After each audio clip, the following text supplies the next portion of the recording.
We are back at it with some more iRacing, and we are on week number 6 of the Porsche Cup. This time we are at Road America, and this track was actually pretty tough at first. However, big shout out to my boy David. We spent like an hour and a half just practicing this track the other day, and it helped a lot. I mean, a lot. My time went from like 2:14 to 2:12 to 2:10 in this race, which was insane. But right here, right off the bat, we got the start. Didn't get the greatest of jump. This guy in the gray car right in front of, well, now way in front of us, got a huge jump, got right past us. I tried to be conservative in this like first lap. I didn't want to take too many risks. Also, I'm too scared to even push it at the very beginning because I don't want to do what that guy just did and go off the track, you know. So I really played it safe, and this first lap was just literally that. I didn't take any too crazy lines. I didn't dive into the inside on anybody. I kind of just stayed behind everybody, and I just wanted to find my pace at first because there's obviously a lot of mistakes that can happen on the first lap. So I was trying to just find the flow, find the pace. I didn't actually put a qualifying lap down for this race particularly. I figured I wanted to make like a charge through the pack to see kind of how my speed was throughout the week of practicing. Well, it turns out that a lot of people didn't want to put a qualifying lap down, so we started 12th, and there was like 20 people in this race. Don't ask me why people don't do qualifying laps like myself. I don't know. They want to maybe charge through the packs just like me, try to get better at passing and stuff. It kind of makes more sense. But yeah, so we started like 12th, kind of faded a little bit at the very beginning, but then kind of picked our like spots to make some passes because people crashed, as well as just I made some passes by myself, which was actually pretty sick. I haven't really done that too much yet, but this race we actually did. But I wanted to show the first lap, just kind of show how conservative I was really, because you guys can see it, right? But I wanted to show like when everything started to happen, which I believe was like lap either 2, I think it was, or lap 3, but one guy goes off the track there, which was kind of crazy. But I figured out how to do most of these lines in practice. You guys should have saw the laps that I was putting together. Like I mean, that wasn't the greatest, right? Don't judge that corner, but you should have saw the laps before, dude. I was doing some randoms type stuff. But I'm gonna fast forward here. So I fast forward a little bit. So this is still lap number 2, and this corner coming up was probably my worst nightmare throughout the entire week, man. I misjudged it constantly. However, even on this lap we still misjudged it, but look, we had 1 2 3 4 5 people all mess up. We were able to get through 3 of them. That put us like back up into top 10, which was kind of crazy. I was very happy about that. That put us actually to 9th. You can actually see that right here.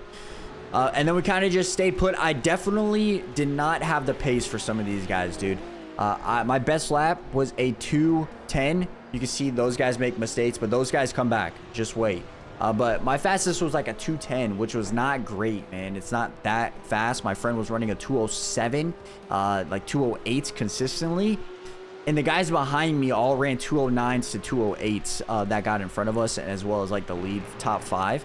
They were all running 2:08s to 2:09s, and I just don't have that speed yet. But we got through that kind of hecticness and kind of just stayed put for a little bit. We had some guys go by me for making mistakes by myself and just kind of being flustered a little bit, which you will see here. I definitely am not the greatest at this corner, but this guy dove to the inside. I knew he was there, so I kind of tried to like go underneath him, you know, try to make that pass underneath. It just didn't work out how I wanted it to. And then I made a mistake there by braking way too heavy. Got on the brakes way too heavy, made a mistake. The guy behind me now was able to get right next to me and make the pass in this next corner because I made another mistake by just messing up, you know. I was able to actually stay behind this guy. I didn't want to force him out, right? I didn't want to force him into the line. I was trying to be conservative. I didn't want to mess anybody up. But now we're back to, it says 5th here, but it's not really 5th. But this has a double apex corner, this sweeper right here, which I've figured out how to do during practice. And that was probably like the biggest key. I gained a lot of speed there, as well as this section right here. But you can see this guy behind me is just absolutely flying. This guy right here, you can see he's absolutely flying. I knew I didn't have the pace for him. He was just way on another level. But he does make a mistake there, but I just didn't want to get next to him, you know?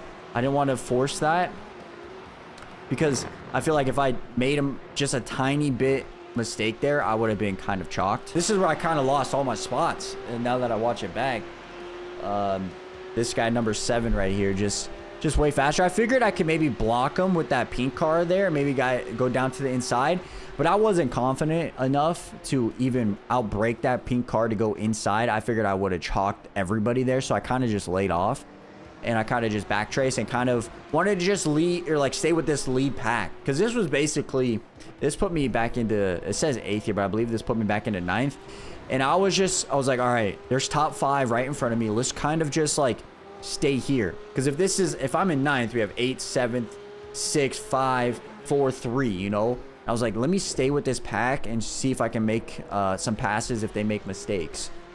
But honestly, it was me just riding like almost like not perfect, but very consistent, that allowed me to move up.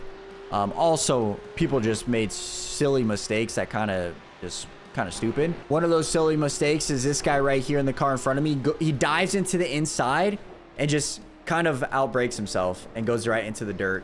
Kind of chalks him. I don't think I see him again in the entire race, so I think he either gave up or he just was like, I'm done with this. I just stayed pack, or he didn't catch up. But this is an example of one of those silly mistakes that I was referring to. Is just this guy right here in the gray car. He just outbroke himself trying to dive into the inside. The pink car did a perfect job at apexing that corner and made and was able to get ahead of him because the guy just outbroke, went into the dirt. He comes back though. Just wait, he comes back. So we're on the exact same like spot next lap. He's right behind me. I was able to stay right next to Adam here, and this is Tyler Reed. And yeah, I don't know what I should have done here. I don't know what I should have done here differently, but I knew Tyler was going to be like speeding, right? I knew he had the gap because he had the slipstream. So I knew he was going to go inside here. And I was like, there's no way in heck he's going to make double pass here, but he goes for it. And I'm like, okay. And he outbreaks himself. I tried to go wide thinking like, oh, this is not going to be good. I hit him. I might have damaged his car. I'm not going to lie. I think I might have damaged his car right there. But I was able to get back on the track pretty quick. Somehow this guy messes up. I don't know how that guy does. This whole corner was kind of chalked. So we have Tyler just going crazy. We have Tyler absolutely sending it, outbraking, taps that guy. I'm like in no man's land because I'm thinking to myself, like, what do I do here? Like, I'm not trying to hit these guys. I didn't brake hard enough. I could have swept through probably if I actually braked like perfect. But I was able to spin back around, get back on the track, didn't lose too many spots. I literally only lost 1 spot to that gray car that went up. And not even noticing this, but this guy, shout out to Joe, this happened right in front of us. And I had no idea. I thought this was just like a random thing. He spins out. He just hits the dirt a little bit, spins out, kind of saves it. He actually does a pretty good job saving that. But yeah, I had no idea that actually happened until I looked at the replay here, because you can see me going back on the dirt. I lose 1 spot, thankfully we're still in the top 10 after that. I don't know how. I don't even know, but that was the end of Tyler. He never showed face again. But now unfortunately we just had to make a charge, and we just had to be consistent for the next few laps, which if you look at the laps, this is lap number 6. We were consistent. 211, 210, 211, 210, 211, 211. I mean, pretty freaking solid for me. But I'm going to see what we can, I'm going to go forward into like the next pass. So I definitely had my spots where I was actually faster than Adam here. And one of the spots was this corner right here, got right up next to him. This was in lap number 9 out of 12. We're in 9th place right now. And I was able to just barely dive into the inside, push him out. So he had to brake. So otherwise he would go onto the grass. And I knew that he was going to be right next to me and get the slipstream and try to pass me on the inside here.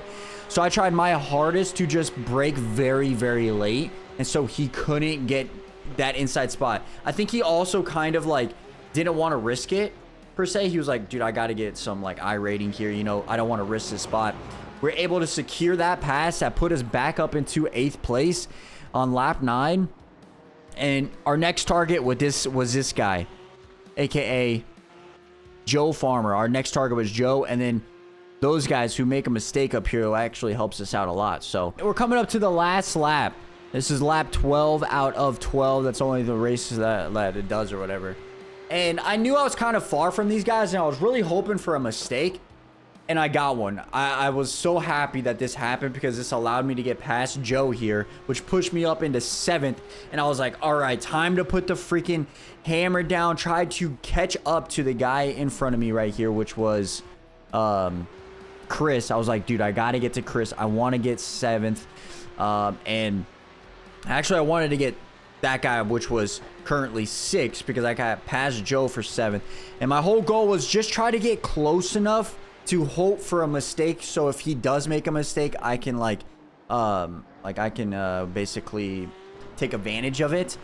And that's kind of what we did. We didn't really make any mistakes really on this last lap, which actually was very, very helpful, because if I made any mistakes, I think that would have allowed Chris to potentially just run away. But luckily I hit all my marks on the last lap, which I was very, very happy with. And Chris made a mistake. It's coming up after the big sweeper right here, which I eventually learned how to actually do.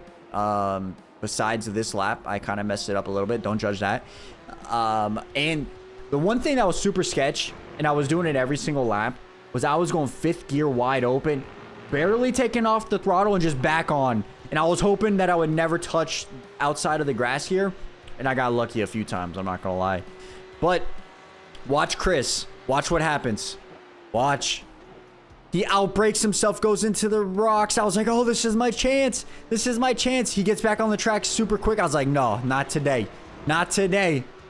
I had to get by him. If I just slowed up a tiny bit, just a tiny, tiny bit more, I think I don't get by him and I get stuck behind his pass, or his pace or whatever, right between those tight little S. And yeah, luckily we got by him. This is like basically the best drive I've had so far in the P Cup. It's only been a few weeks that I've actually participated, but also it just feels good to like battle and make some passes and actually race and do good, and know what I'm doing and like know the track and braking points and acceleration points and everything. So I'm happy with it. We got 6th place overall, which is, dude, in my book, that's freaking good. You know, I showed you the laps earlier. The only really minor mishap, if I didn't mess up on lap 6 with those guys like spun in front of me and I just kind of tried to avoid it, I could have probably ran another 212 possibly and be right next to maybe 5th place potentially. So honestly, I'm happy with it. But now I want to see where that actually placed us in like the series, because we started out like 4,400. So I did do a race earlier this week, as well as like the open class, just to get my feet wet on Road America. And that pushed us up to like 3,800 from 44. And just doing that race alone, we gained 800 spots in the championship. I'm stoked with that. That put us up 1,400 in just a week. I know it's not like crazy, I know, but to me, that's progress. My goal is to get to 1,500 by the end of the year. If we continue on our path, doing maybe 2, 3, 4 races a week, it can happen. Potentially, I maybe do some more races tomorrow, and kind of just gain some points, you know. Next week, we have Sebring, which should be freaking tough.